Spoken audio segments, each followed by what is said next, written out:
तो बच्चों आज हम लोग इलेक्ट्रिक पोटेंशियल निकालना सीखेंगे और इसके लिए हम यूज क्या करेंगे जो हमने इससे पहले एक पढ़ा था। E is equal to minus d v upon d r या V is equal to minus integration infinity to r E dot d r.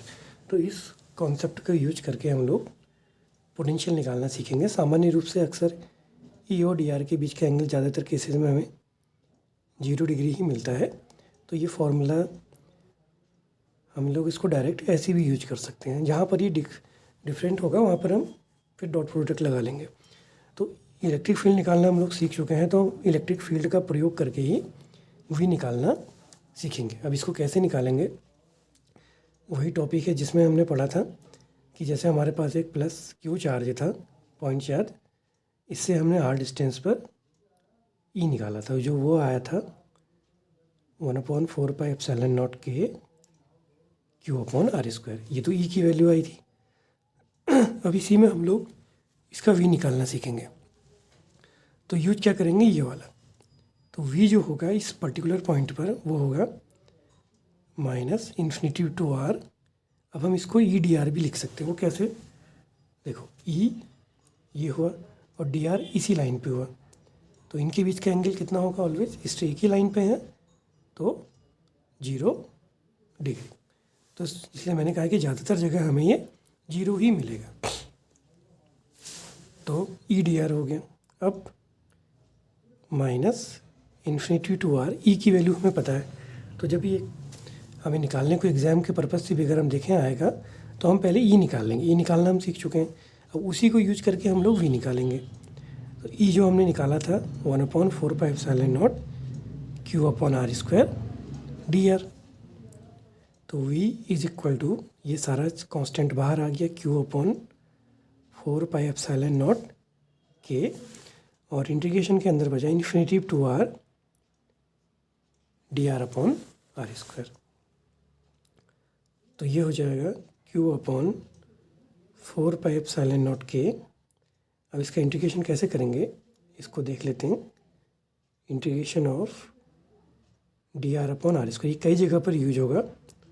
तो डी आर, आर की पावर -2 ऊपर चला गया, और इंटीग्रेशन के लिए फॉर्मूला क्या होता है कि एक्स की power n D x n+1 upon n+1।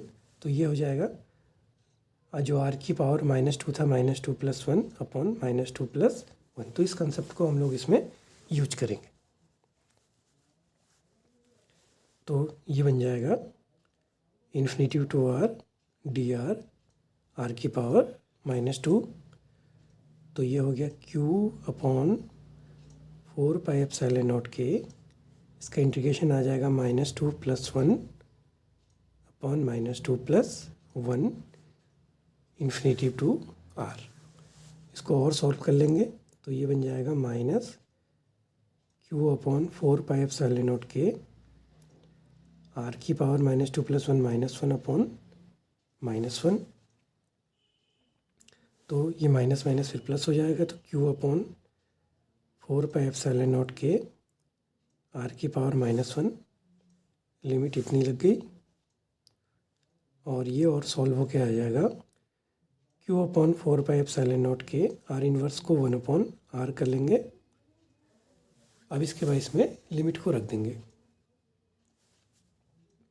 तो फाइनली ये बन जाएगा क्यू अपॉन 4πε0 के 1/r माइनस 1/∞।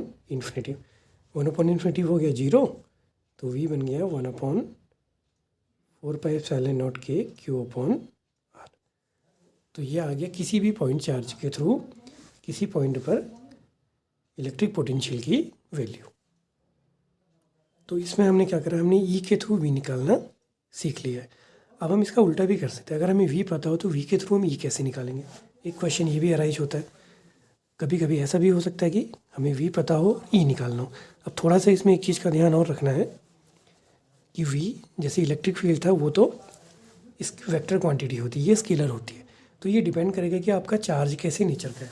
जैसे अभी हमने प्लस चार्ज लिया था तो ये प्लस आया था। अगर यही चार्ज माइनस होता तो इसकी वैल्यू हो जाती 1/4π Q/R, क्योंकि Q नेगेटिव रखते तो ये नेगेटिव हो जाता। तो इलेक्ट्रिक फील्ड में तो क्या होता है, उसकी तो डायरेक्शन होती है, प्लस और माइनस चार्ज की मीनिंग समझने होगा इसको हमें। जैसे प्लस Q चार्ज है, इसके थ्रू इस पॉइंट पे इलेक्ट्रिक फील्ड ऐसा हो जाएगा, और अगर ये माइनस होता तो ये इन्वॉल्व हो जाता। लेकिन अब पोटेंशियल की बात करेंगे, अगर इसके थ्रू पोटेंशियल कहेंगे तो वो होगा 1/4πε0K Q/R, और इसके थ्रू करेंगे तो ये नेगेटिव आ जाएगा। तो इसमें अंतर क्या है, क्योंकि ये स्केलर है और ये वेक्टर है। अब हम ऐसा करते हैं, अब हम v के थ्रू E निकालना सीखते हैं। अब सपोज कीजिए कि आपको ये पता है कि पॉइंट चार्ज के थ्रू जो इलेक्ट्रिक पोटेंशियल है वो इतना है। अब इसको यूज करके E कैसे फाइंड करेंगे, तो E का जो कंसेप्ट है वो है -dV/dr। तो इसको डिफ्रेंशिएट करना है, तो 1/4πε0K Q/R, तो ये सारा कांस्टेंट बाहर आ जाएगा, तो -Q/4πε0K d/dr ऑफ 1/r। अब इस 1/r को क्या करते हैं, ऊपर ले आके r इन्वर्स कर लेते हैं, और इंटीग्रेशन डिफ्रेंशिएशन की कंडीशन पता ही हमें, d/dx ऑफ x की पावर n क्या होता है, n x की पावर n-1। तो ये हो जाएगा -1 r की पावर -1 तो ये फिर माइनस माइनस प्लस हो गया, तो Q/4πε0K r की पावर -2, और इसको डिनोमिनेटर में ले आएंगे तो ये r² हो जाएगा। तो हमने इसमें क्या सीखा, पहले हमने v को e के थ्रू निकालना सीखा, और सपोज अगर आपको v पता है तो आप v के थ्रू e भी निकाल सकते हैं। तो बच्चों ये बड़ा इंपॉर्टेंट टॉपिक था, इसको यूज करके अब हम लोग और चीज़ों का v निकालना भी सीख सकते हैं।